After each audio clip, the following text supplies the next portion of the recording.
अस्सलाम वालेकुम गर्ल्स। आज हम पढ़ेंगे importance of statistics in different fields कि डिफरेंट फील्ड्स में स्टैट्स की क्या इंपॉर्टेंस है, ठीक है, वो क्या रोल प्ले करता है। Birth and deaths are called vital events in vital statistics, ठीक है। अच्छा, यहाँ भी ये बता रहे हैं कि बर्थ और डेथ मतलब किसी का पैदा होना या किसी की डेथ होना वाइटल इवेंट्स कंसिडर किए जाते हैं स्टैट्स में। So significance of statistics cannot be denied for one's arrival in this world and departure from here. Simple इस लाइन में वही बताना चाह रहे हैं कि किसी के पैदा होने से या किसी की डेथ से हम उसकी इम्पोर्टेंस को डिनाई नहीं कर सकते, क्योंकि वो हर फील्ड में बहुत इंपॉर्टेंट रोल प्ले कर रहा है। सबसे पहले statistics and business. A business man analysis the problems with the help of statistics by analyzing the statistics through collected statistics. अभी लाइन बहुत कंफ्यूजिंग होगी, लेकिन सिंपल सी बात है। वो प्रॉब्लम को एनालाइज करते हैं स्टैट्स के थ्रू कि प्रॉब्लम है क्या। उसके बाद by analysing the statics through collected statistics, ठीक है। वो पहले कुछ इन्फॉर्मेशन कलेक्ट करेंगे, इन्फॉर्मेशन को भी उन्होंने स्टैटिस्टिक्स बोल दिया, ठीक है, और उसके थ्रू एनालाइज करेंगे कि प्रॉब्लम है क्या, ठीक है। The businessman decide the location of business, financial resources, quality control, marketing of product, availability of workers etcetera. अच्छा, अब किसी ने अगर बिज़नेस स्टार्ट करना है तो उसको हर एस्पेक्ट सोचना पड़ेगा। सबसे पहले उन्होंने बता दिया लोकेशन ऑफ बिजनेस। बिज़नेस की लोकेशन क्या होगी, किस जगह पे हम बिज़नेस स्टार्ट कर रहे हैं। हमारे पास फाइनेंशियल रिसोर्सेज कहाँ से होंगे, कैपिटल कहाँ से आएगा। मैं खुद कैपिटल दूंगा, मतलब एज अ बिजनेसमैन वो खुद पैसे इन्वेस्ट करेगा या फिर लोन लेगा बैंक से या फिर कहीं और से लोन लेगा। क्वालिटी कंट्रोल, फॉर एग्ज़ाम्पल हम जो भी चीज़ बना रहे हैं, फॉर एग्ज़ाम्पल हम कहते हैं हम शैम्पू बना रहे हैं, ठीक है, तो उसकी क्वालिटी मेंटेन करना बहुत ज़रूरी है। हार्मफुल केमिकल्स ना उसमें, वो बालों के लिए अच्छा हो, ठीक है, तो उसकी क्वालिटी अच्छी रखनी पड़ेगी, हमें उसकी क्वालिटी कंट्रोल करना पड़ेगा। मार्केटिंग ऑफ प्रोडक्ट, ठीक है। अब मार्केटिंग ऑफ प्रोडक्ट से मतलब ये है कि आपने देखा होगा कि टीवी में, न्यूज़पेपर्स में, मैगज़ीन्स के अंदर चीज़ों की एड्स आ रही होती हैं, ठीक है। अब जिस हम आप टीवी पे देखते हो एड्स आती हैं, सनसिल्क की आती है, पैंटीन की आती है, क्लीन एंड क्लियर की आती है, सॉरी क्लियर एंड क्लियर तो फेस वॉश है। अच्छा, ये सब शैम्पूज़ की ऐड आती है, क्यों आती है? आपको अवेयरनेस प्रोवाइड करने के लिए कि हमारे शैम्पू में ये क्वालिटीज़ हैं, आप परचेज़ करो, ठीक है, तो उसको बोलते हैं मार्केटिंग, ठीक है। अब तो टीवी में ऐड आती है, न्यूज़पेपर और मैगज़ीन्स में क्या होता है कि वहाँ पे उनकी पिक्चर्स, पोस्टर्स लगे होते हैं, ठीक है, जहाँ से हमें पता चलता है अच्छा ये नया प्रोडक्ट आया है, इसका ये ऐसे है, ये ऐसे, इसमें ये क्वालिटीज़ हैं, ठीक है, तो ये उसे कहते हैं marketing of product. Availability of workers, अच्छा, अब ये वो पॉइंट है कि अगर मैं बिज़नेस स्टार्ट कर रही हूँ तो मुझे, जब मैं स्टार्ट कर रही हूँ तो मुझे कितने लोग चाहिए होंगे काम करने के लिए, ठीक है, और वो अवेलेबल होंगे भी या नहीं, ठीक है।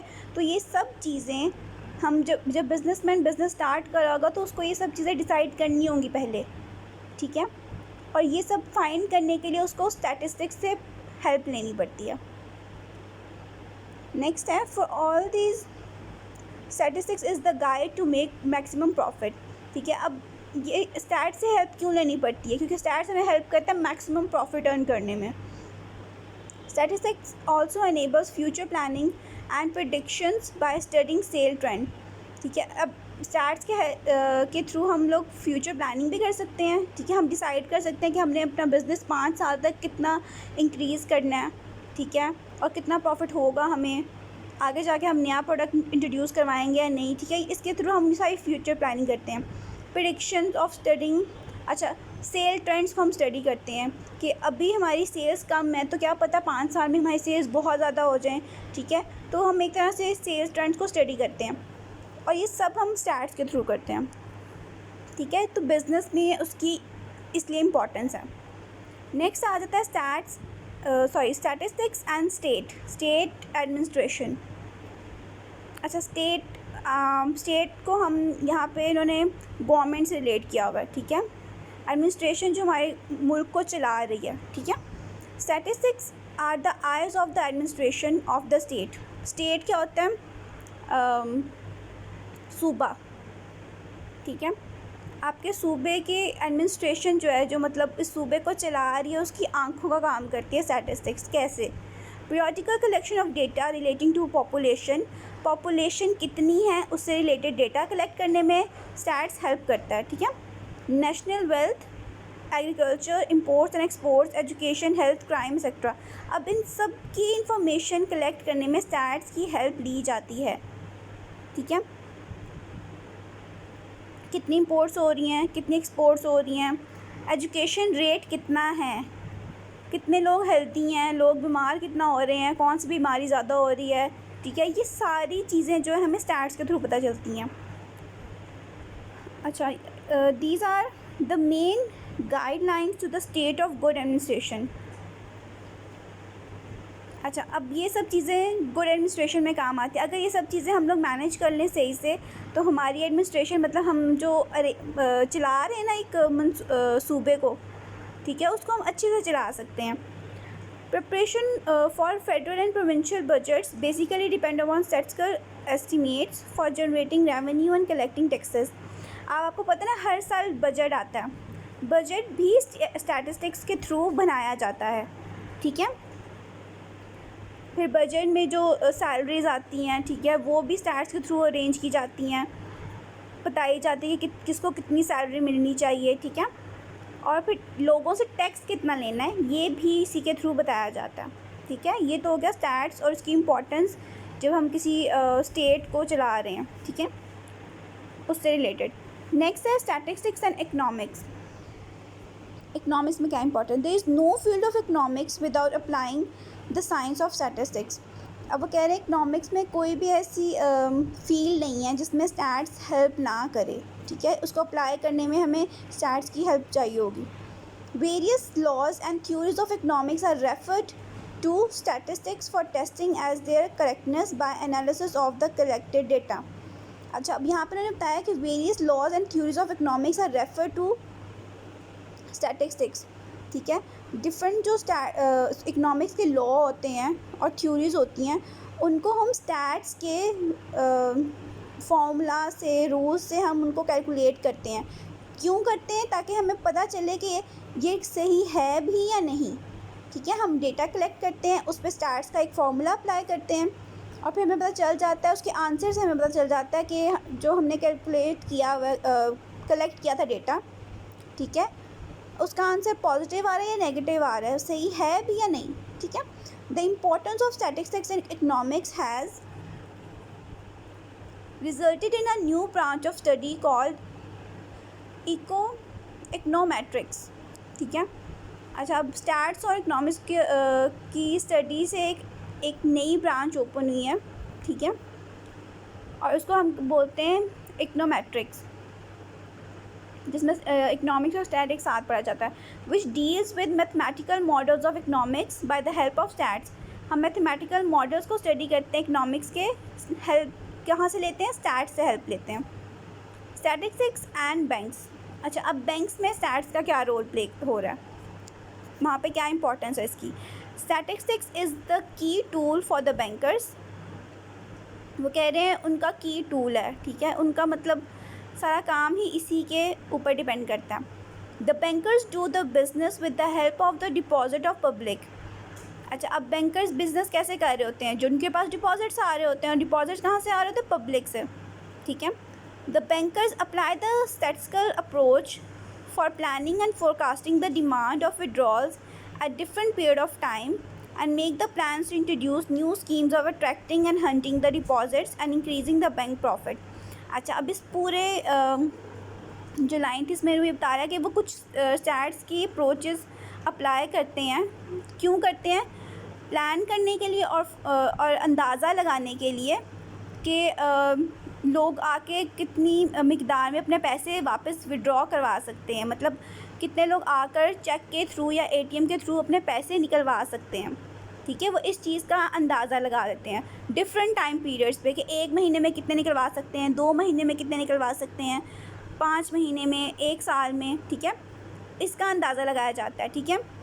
ये हो गई आधी बात। आगे इन्होंने बोला है and make the plans to introduce new schemes. अच्छा, अब नई स्कीम्स इंट्रोड्यूस करने में वो हेल्प करता है, किस तरह? For attracting and hunting the deposits, ठीक है। अब फॉर एग्जांपल किसी बैंक के कस्टमर्स कम हैं, ठीक है, तो जिस तरह HPL का आपने देखा होगा, बहुत सी एड्स आती हैं टीवी पे।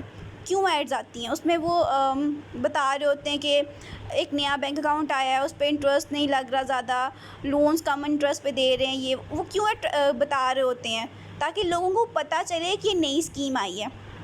ठीक है, तो लोगों को लगता है कि बहुत प्रॉफिटेबल होगा, वो जाके बैंक में अकाउंट ओपन कर लेते हैं। ठीक है, अकाउंट ओपन करने से क्या होता है, उनका नया कस्टमर बन जाता है। अब वो पैसे रखवाएंगे, ठीक है, वो डिपॉजिट्स करवाएंगे, उनका बिज़नेस अच्छा चलेगा। ठीक है, तो वो लोगों को अट्रैक्ट करने के लिए और नए डिपॉजिट, अपने डिपॉजिट को इंक्रीज़ करने के लिए स्टार्स की हेल्प लेते हैं। ठीक है, इसी तरह फिर ये प्रोसीजर यूज़ करते करते बैंक का प्रॉफिट ज़्यादा हो जाता है। ठीक है, नेक्स्ट है स्टैटिस्टिक्स एंड इंश्योरेंस। अच्छा, इंश्योरेंस कंपनीज़ में अब स्टैट्स कैसे हेल्प करता है? Statistical data and methods are the need of various insurance company. ठीक है, अब स्टैटिस्टिकल डेटा और मेथड जो है इंश्योरेंस कंपनीज़ की मेन नीड है। ठीक है, मेन ज़रूरत है उनकी। The calculation of premium of the insurance policies, जो इंश्योरेंस पॉलिसीज़ होती हैं उनका प्रीमियम कैलकुलेट करने में हेल्प करता है। Depends upon the statistical tools. ठीक है, अब वो उन्होंने बता दिया कि वो स्टैटिस्टिकल टूल पे डिपेंड करता है कि वो कैसे हम फाइंड करेंगे कैलकुलेट करके। For estimating the life expectancy and accident rate. अच्छा, अब उन्होंने बताया वो ये चीज़ भी फाइंड करते हैं कि जिस तरह फॉर एग्जांपल किसी ने लाइफ इंश्योरेंस करवाई है, तो वो स्टैट्स के थ्रू ये भी गेस करेंगे कि ये बंदा कब तक जीता रहेगा। ठीक है, क्योंकि ज़ाहिर सी बात है, लाइफ इंश्योरेंस में आपको पैसे तब मिलते हैं जब जिस बंदे के नाम के लाइफ इंश्योरेंस हो उसकी डेथ हो जाती है। ठीक है, तो वो ना अपने हर कस्टमर का एक रिकॉर्ड रख रहे होते हैं, स्टैट्स रख रहे होते हैं कि इसकी डेथ इस एज में जाके हो सकती है, इसकी ये हो सकती है, ऐसे।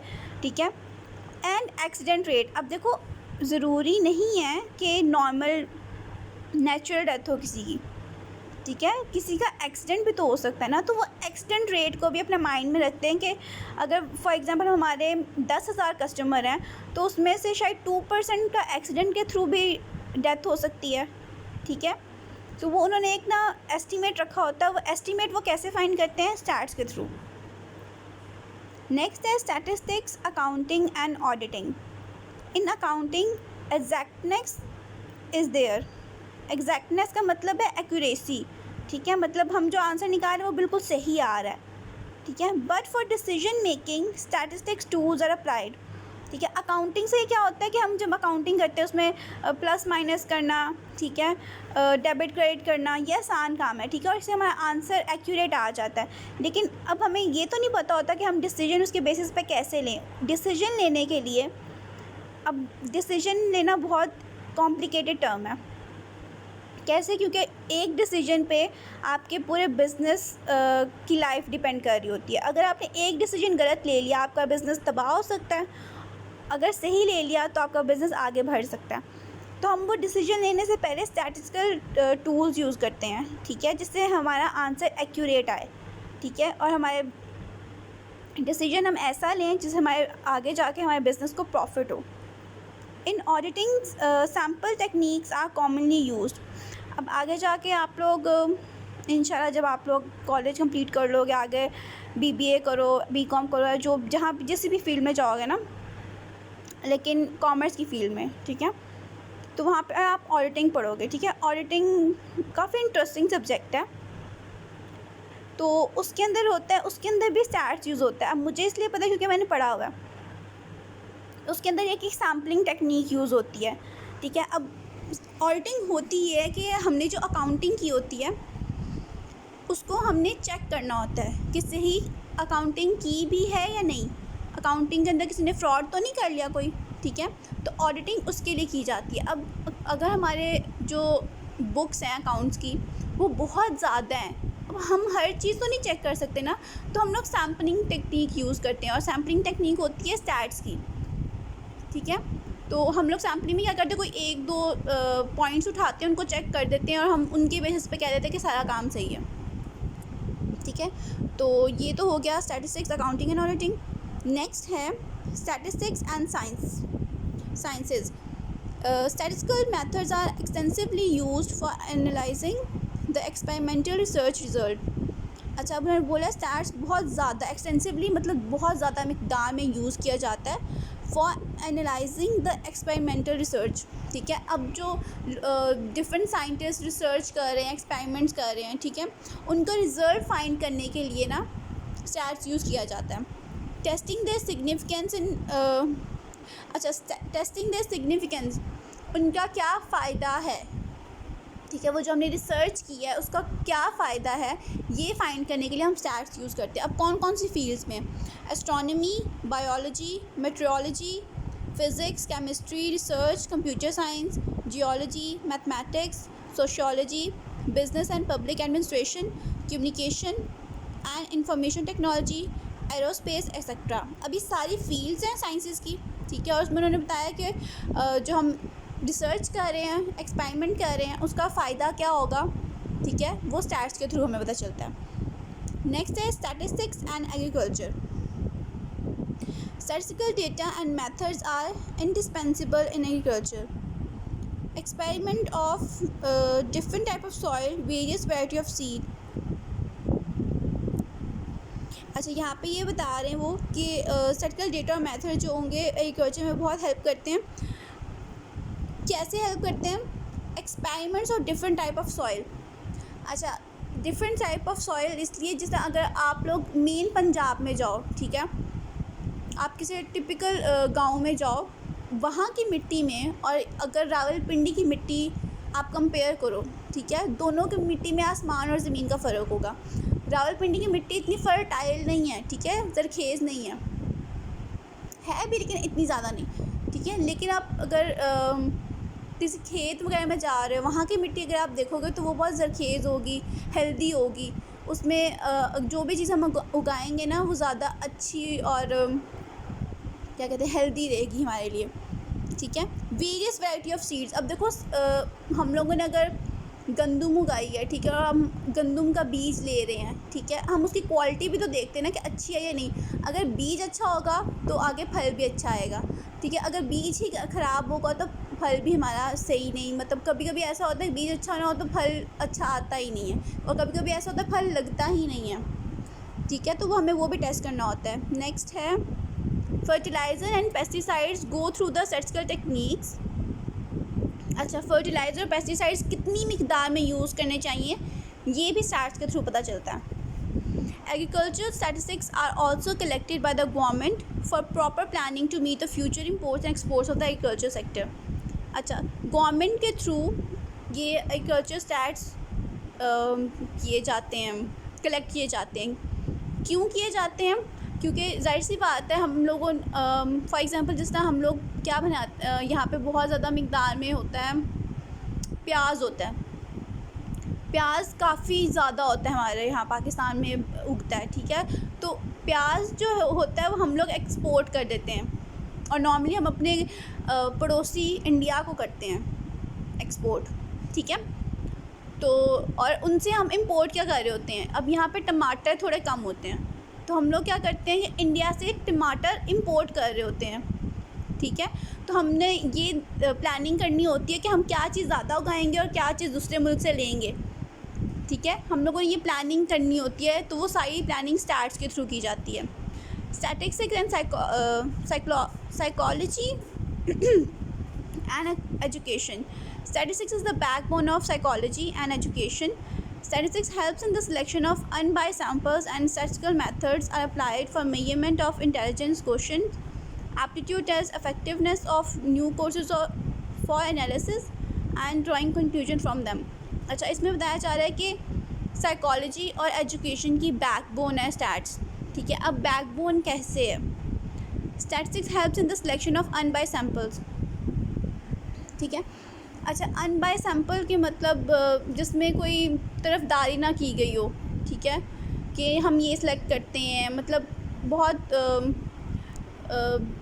क्या कह सकते, तरफदारी नहीं की गई हो, फेवरेटिज़म ना हो, ठीक है, और डिफरेंट सैम्पल्स को कलेक्ट किया गया हो, ठीक है। फिर उसके ऊपर हम लोग स्टैटिस्टिकल मेथड्स अप्लाई करते हैं, ठीक है, और फिर हम लोग देखते हैं कि इंटेलिजेंट क्वोशेंट कितना है बच्चों का, ठीक है। फॉर एग्ज़ाम्पल एक क्लास में 20 बच्चे, फॉर एग्जांपल मैं अपनी क्लास की बात करती हूँ, मेरी क्लास में जैसे हम 20 बच्चे हों, ठीक है, तो उसमें से अब मुझे तो पता है ना कौन सा बच्चा अच्छा है पढ़ाई में, कौन सा इतना अच्छा नहीं है पढ़ाई में, ठीक है, तो शायद मैं बाइस हो जाऊँगी, तरफदारी कर लूँगी किसी की। लेकिन फॉर एग्जांपल गवर्नमेंट से कोई बंदा आता है, ठीक है, तो वो अब ये नहीं देखेगा, मुझसे ये भी नहीं पूछेगा कि कौन सा बच्चा लाएगा कौन सा नहीं है, ठीक है, वो अपनी मर्ज़ी से कोई 5-6 बच्चे उठाएगा एज अ सैम्पल, ठीक है, और फिर ना उनसे कुछ क्वेश्चंस वगैरह करेगा, ठीक है, तो वो देखेगा कितनी इंटेलिजेंट, कितने एक्टिव बच्चे हैं, ठीक है। अब यहाँ पे डिफरेंट यहाँ पे बताया हुआ इंटेलिजेंट क्वेश्चन फाइंड करते हैं, एप्टीट्यूड टेस्ट लेते हैं, and effectiveness of new courses for analysis, ठीक है, डिफरेंट प्रोसीजर्स होते हैं, डिफरेंट एक्सपेरिमेंट्स करते हैं वो, ठीक है, and drawing conclusion from them, और फिर वो उस पर डिसाइड करते हैं कि बच्चों का किस चीज़ में ज़्यादा रुझान है, क्या चीज़ ज़्यादा उन्हें पसंद है, कौन से सब्जेक्ट्स उन्हें अच्छे लगते हैं, ठीक है, या तो उन्हें एक्स्ट्रा करिकुलर एक्टिविटी पसंद है, या फिर उन्हें आर्ट्स पसंद है, उन्हें साइंसेस में इंटरेस्ट है, तो वो इन सब चीज़ों से ये डिसाइड करते हैं। अच्छा, ये था हमारा आज का टॉपिक। आई होप आपको समझ आ गया होगा कि स्टार्स की हर फील्ड में कहीं ना कहीं कुछ इंपॉर्टेंस होती है। अभी भी काफ़ी चीज़ इसमें मिसिंग है, लेकिन स्टिल ये काफ़ी है आपके लिए। तो अगर कोई बात समझ ना आई हो तो आप मुझसे पूछ सकते हो, ठीक है। आई होप समझ आ गया होगा।